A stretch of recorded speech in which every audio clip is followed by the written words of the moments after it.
Assalamualaikum dan salam sejahtera guys. Okey guys, yang baru terjumpa channel saya guys, minta untuk tekan butang subscribe ya guys, like dan juga share.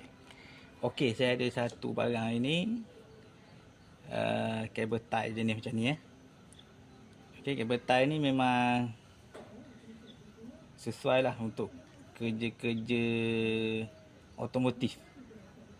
Okey, terutamanya yang ada skru-skru plastik tu, yang kita boleh pakai ni je. Okey, kalau skru tu biasa rosak, skru plastik tu kan. Okey, kita boleh guna ni . Maknanya kita masuk sini dan kita tarik, dan terus tarik dia dan dia akan ketat. Okey guys, sangat recommended lah korang simpan benda ni. Biasanya skru plastik ni akan patah lah, yang biasa ikat pada daun pisang, pada grill depan tu, banyak yang patah tu. Korang boleh guna ni je. Alright guys, dia punya link saya letak dekat teks tu .